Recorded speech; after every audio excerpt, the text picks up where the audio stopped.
Okay. Um, it's strange that you said that because I was thinking maybe what's Tom going to ask me, and you hit right into the. I was going to tell you some bloopers that happened on the Texaco show. Yeah. One week, the Ringling Show came into town. And I said, let's get the headliners. Oh, the circus, yeah. Yeah, the circus. Ringling, Bonham and Bailey. And they had an act there called Pallenberg's Bears.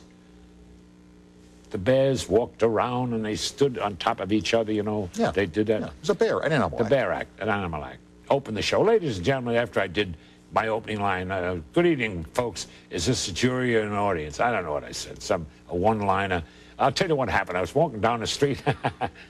Don't laugh, lady, like you saw my mother. Yeah. You may have children of your own. I don't know. And ladies and gentlemen, here they are from the Ringling Brothers Bonham and Bailey show.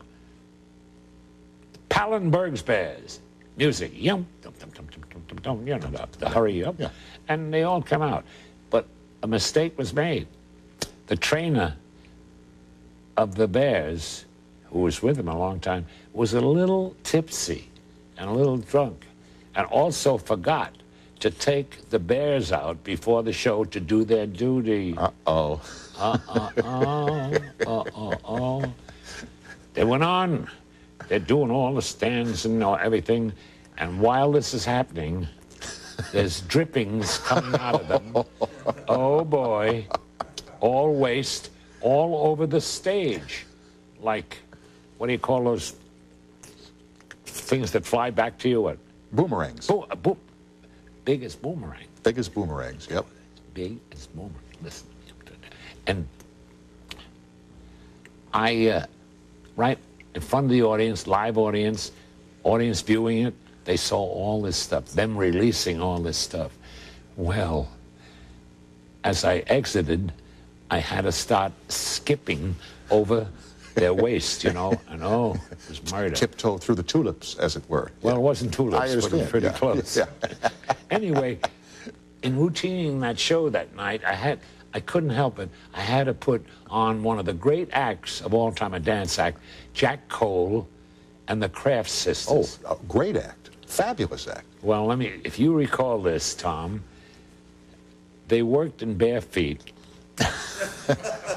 You don't have to say any more. They had bells on their feet, bells up here, and they did that Indian dance, and they did slides from the back of the stage on their knees all the way, and they went right through all this waste. They were dressed in tan, right? As I exited, the camera that was on me, I was just skipping over certain things. Then when they got through, they did the last shot coming toward the camera on their knees, the three of them sliding on their knees and went rum-pum, and they were messed up. I came out, I quickly came out with a broom. I started to do that. You want to stop right now? I got to stop for a commercial. They're begging me to stop for a commercial. I was on a roll. I know you were. No, I'm kidding. Yeah. What, and give up showbiz with the broom, right? I know. Yeah. Right? Yeah. You got to... what's the old line? You'll never live to be as old as you look if you remember that joke. Yeah. What was you about to say? Does the bear in the woods, you know what I mean? Oh, yeah. Yeah. Gives a whole new meaning to it when I hear that story. Yeah. Back with Uncle Milty after these words from our sponsors. Makeup!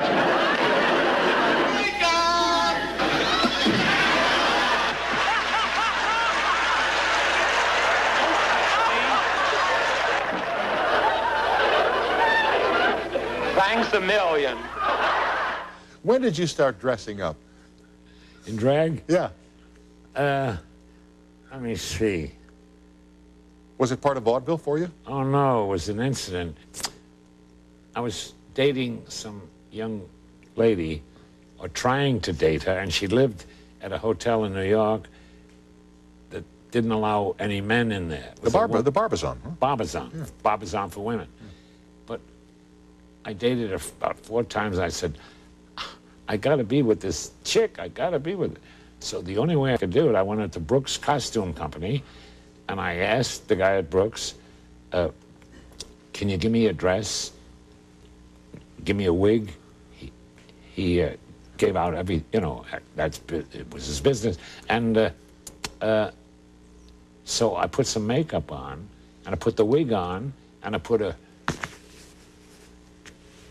cape over me, and he gave me a pair of high-heel shoes, which killed me. And I went up to the Barbizon Hotel in the elevator alone to this young lady's apartment or room or suite, and I'll never forget the woman that was working the elevator. She said, "Hello," and I said, "Hello." What else are you going to do? And I, you know, try to fool her. She said, "The floor," and I said, 14, please. Kiki. She let me up the foot. I found the room. I knocked on the door. Now, I told her I'd be over, but don't be surprised. I didn't see how I'm going to look. So she opened the door, and I was standing there with a dress on and a little fur piece around me and a handbag with the shoes. And I walking in, I could hardly walk because it was so tight. And little rendezvous, whatever happened, I don't know.